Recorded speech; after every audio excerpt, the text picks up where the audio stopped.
After all these years, I'm finally ready to share my top 50 board games of all time. Hi, my name is Danny. I'm an avid modern board gamer from Australia who loves sharing my passion for this hobby with you, my friends, and my family. Come and join me on this journey. Hey Danny, what's your favorite board game of all time? I don't know. That's a really tough question. Hey Danny, what are your 50 favorite board games of all time? Now that I can answer.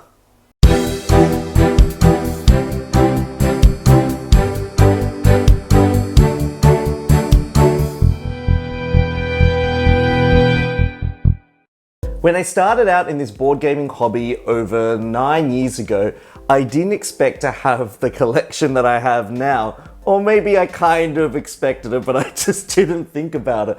Yeah, I played a lot of games over the 9 years, some really amazing, some pretty mediocre, and some I definitely would never play again. This list of 50 games are probably my top 50 most beloved games in my entire collection that I'll never ever get rid of. Number 50 is a game by acclaimed Australian designer Phil Walker Harding. He actually almost won a Spiel des Jahres for this very game, and the game is Imhotep. I love the Egyptian theme in this game and how it carries through into the mechanics. Basically what you're doing in this game is loading your colored blocks onto different boats. When the boats have a certain number of blocks in them, you can choose to move those boats to one of the particular harbor ports, which has an interesting offloading block mechanism. There's one where you're building the tallest obelisk. There's one where you're contributing to the building of a pyramid. You can go to the market, and one where you're kind of laying out the blocks in a tomb and connecting them together. There are some really interesting micro decisions in this game. Do you keep trying to load your blocks onto the boat? Or do you decide to take control of where that boat will end up in its destination? The order in which you place your blocks into the boat makes a huge impact on whether you score or not. So by being first in the boat, you'll be first to be offloaded. If you're third in the boat, you'll be third to be offloaded. And that order is going to matter depending on how the pyramids are being built, how the obelisks are being built, and how some of the tombs are being built. I've actually bought the expansion for this game, which I comfortably added to the box, and it adds all these other different harbor ports and modules and ways to score, including like a racetrack that you can kind of go around. It's a beautiful game. It was introduced to me by a friend who lives down south, and his version was all blinged out with 3D printed components, sprayed in gold, and I was like, what is this? This is such a great game. And then for my birthday, my hubby got me some 3D printed boats, and I've added them to the box, and they've just really had this great visual presence on the table every time I played. This game number 49 is a board game that I didn't really think I was going to like at first. In fact, I was never intending to get it. I was buying another game, and then whilst I was thinking, I'm going to save a little bit on shipping, I decided to add this game to the order. And because I was ordering games from America, I thought, you know what, I can't get this game in Australia, so I'm just going to do it anyway. And then, you know what, if I don't like it, I can probably sell it. But it turns out I actually really do like this game, mainly because it's got an interesting twist on card playing. And the game I'm talking about is Tribes of the Wind. It has this Nausicaa of the Valley of the Wind vibe, where you're playing these civilization of people as you're trying to build these fans, which kind of power the energy in your city. There are a couple of elements in this game that really stands out. Yes, the Vincent Dutrait, he's an amazing artist, but what really is interesting about the game is the fact that you're playing cards that trigger off the back of other players' cards. So there are cards that basically say, if you have more fire icons than the other players, then you can generate this many resources. Or if you have more leaf icons compared to the player that sits adjacent to you, you'll be able to build this extra terrain tile for free. And so this game comes with these cool, interesting element cards that then bounce off each other. And so the learning hurdle into this game was a little bit high for me at first because it was like learning all these icons.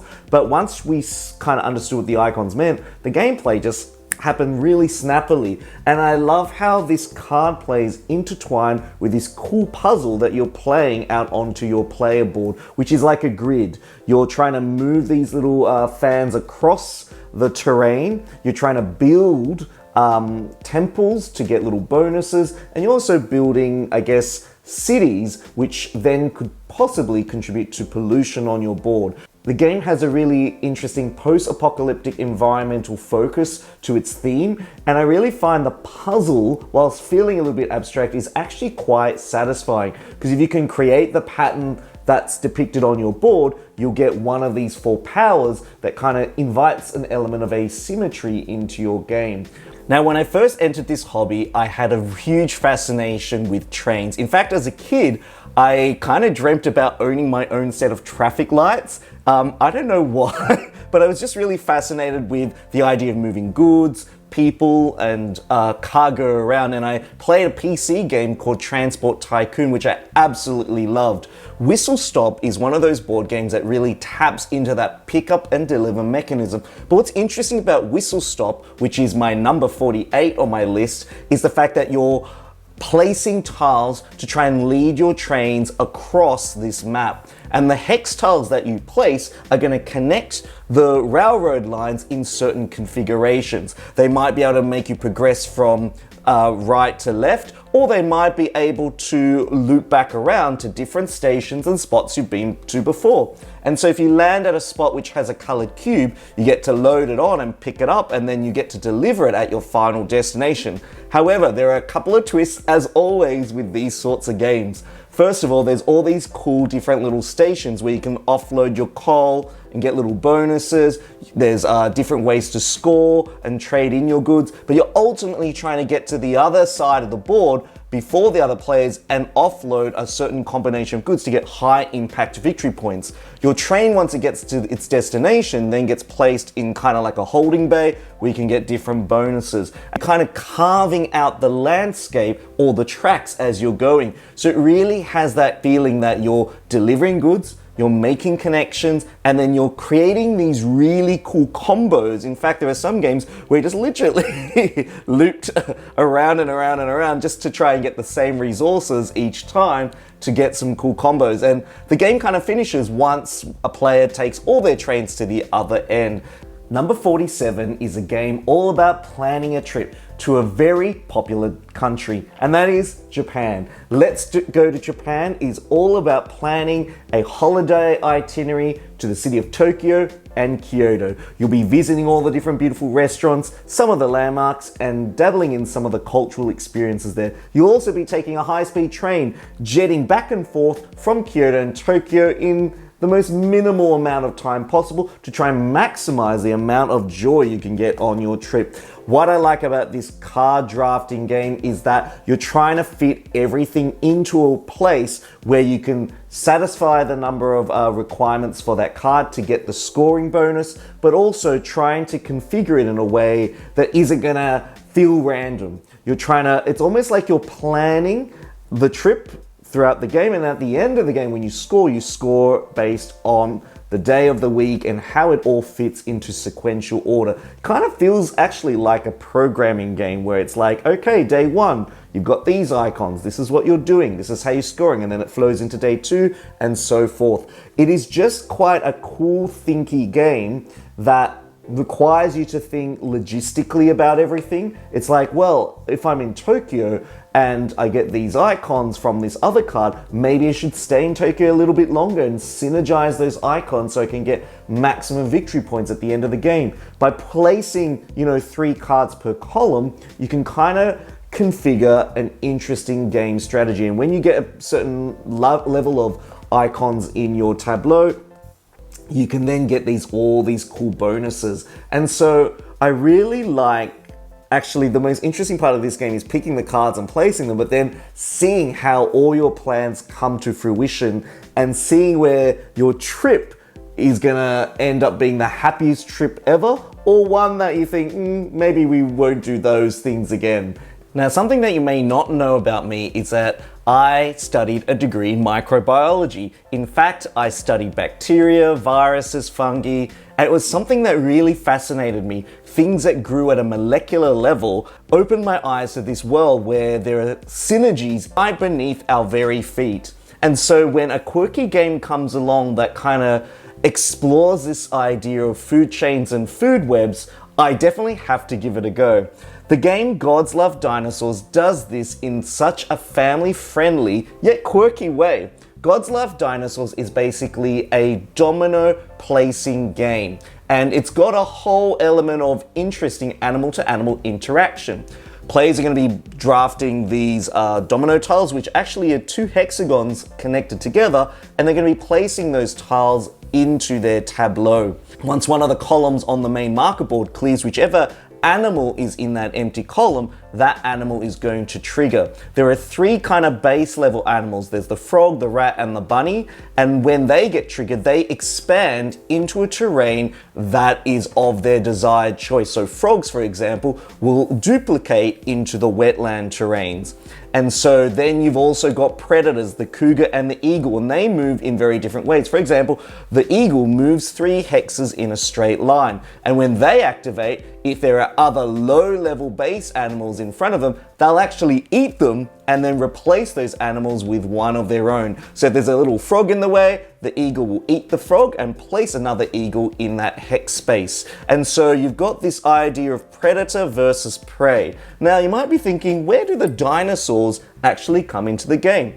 Well, at the beginning of the game, you start with this nest, and basically dinosaurs, when they're activated, they'll actually stomp around 5 different hexes, eating as much as they can. And at the end of the game, points are only scored for dinosaur eggs and dinosaurs. Yes, that's the only way you're going to score. And so it creates for this interesting apex predator style strategy where you're trying to get those bigger predators to eat everything so that when you have dinosaurs, they can eat a lot as well and they can also reproduce. It's an interesting exploration of hierarchy animal relationships in such a simple and easy to teach game. Number 45 is by a designer that's already appeared on my list, and it's not Phil Walker Harding actually, it is Josh Wood. Josh Wood's game Santa Monica is one of my favorite games. And I think the interesting thing about this game is the fact that I've never really played a game where you're kind of building a horizontal tableau. In this game, you're walking across Santa Monica Pier, you're going to the beach, and then you're inviting tourists, VIP, and I guess the locals to try and dabble in all these cool events that are happening along this beachfront. And the fact you're building this panorama in front of you that's kind of represented by these 2 rows, and you're trying to move all these people to different destinations, just adds a really cool geographical puzzle to the game. I just love seeing the art and how it all connects together. I love how, you know, there's like a volleyball net that requires 2 people there because you need 2 to 4 people to play there. So you're trying to get all these people into that area to score points. And there's an interesting drafting mechanism to this game where if you take cards from a column with the ice cream truck, you earn money. If you take a card from a column which has one of the pink worker, then you get to move extra. There's a whole lot of movement synergy that adds to this cool dual nature to the game. Yes, you're drafting cards, you're placing them, but then you've got to think about how do I get all those people to the far ends of my tableau. And so you're building to the left, you're building to the right, and you're placing all these people out, trying to get them to where they need to go. It is quite a relaxing, chill, satisfying experience with just enough frills to give me that enjoyment factor, especially if I just want a cruisy Euro game night.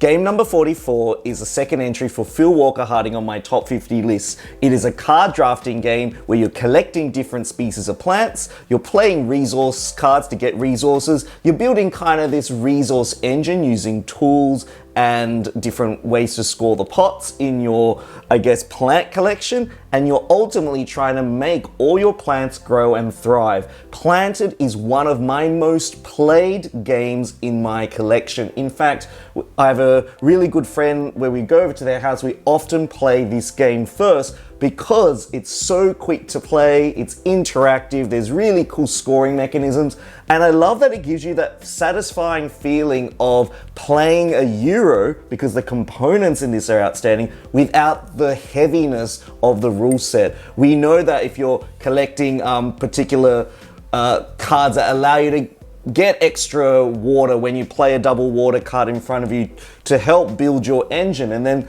there are particular plant pot types that everyone wants to collect. In fact, the more you play this, the more familiar it becomes. I think the planted theme actually, for me, really speaks to me. I guess it could have been any other theme attached to this game, and in fact, I actually found it hard to actually buy this game in Australia, even though it's by an Australian designer. I think this was more a Target exclusive game in the US, much like Summer Camp was.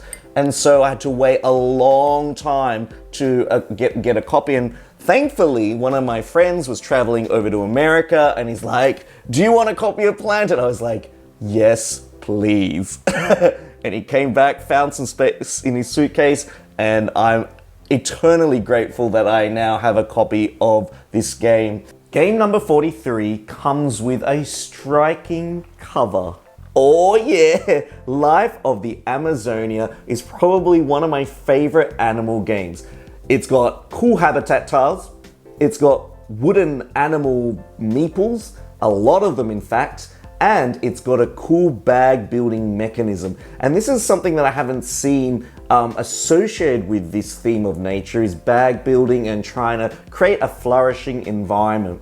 A lot of people do compare this to Cascadia, just mainly because each of the animals comes with like 4 different scoring type cards, and it all depends on the configuration of the habitat that you're building or the biome that you're building. But basically what you're doing is you're building up chips in your bag that allow you to build water lilies, to build forests, but also earn money to, I guess, acquire more higher value chips into your bag. Once you've created a particular configuration that satisfies a particular animal, those animals then migrate onto your board. Some animals take up only 1 hex space and some take up 2, and those animals, when they reside on your board, give you particular scoring powers. And then there's also these insect cards and landscape cards that kind of complement the scoring mechanisms. And so by the end of the game, you end up with this really cool biome or landscape with all these really brightly colored animals and trees and water lilies.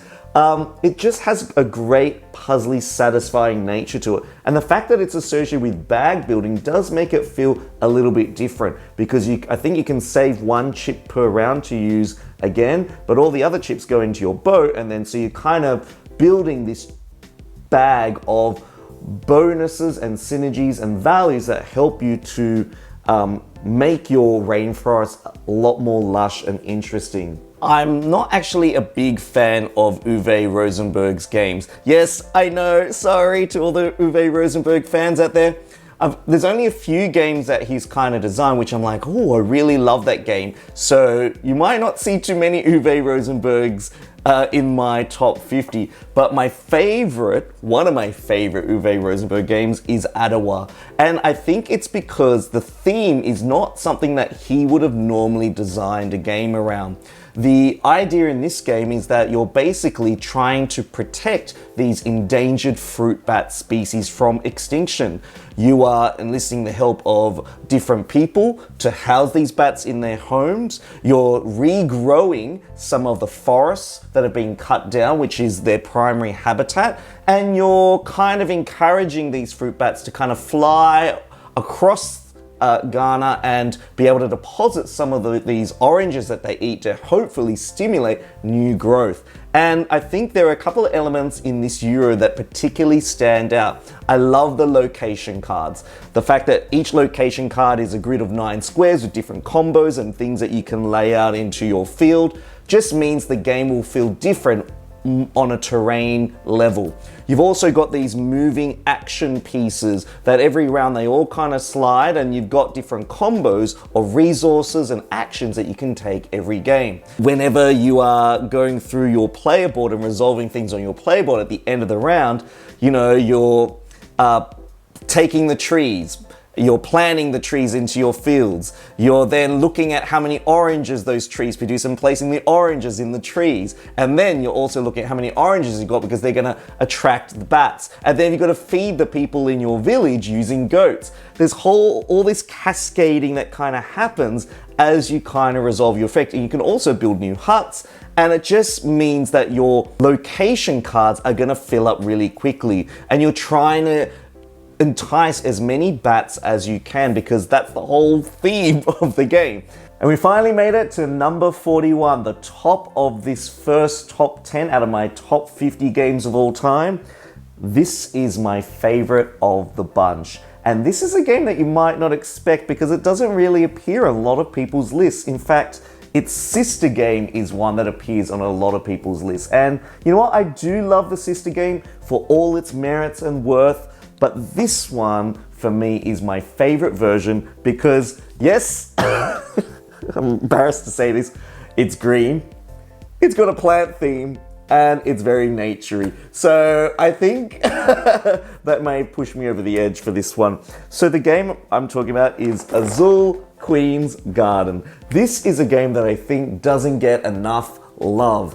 I love the way they've taken the original Azul game and elevated it by using hexagons. And this is cool because on your turn, you can decide to take one tile of all the same color, or you can take tiles that have the same pattern and put them into your storage. You've also got these garden hexes that kind of fit on your board, and the cost for placing the tile is based on the number of symbols that are on that tile. So this bird has 2 wings, so you've got to pay 2 to play it. You've got 3 butterflies here, so you've got to pay 3 tiles to play that. And investing and creating a cost of sacrificing other tiles to play this one tile means that the scoring is going to be a lot more interesting, and you can score by connecting the same symbol but different colors together, or you can connect the same colors together but they all have to be different symbols. And so what you get is this really cool hexagonal trailing pattern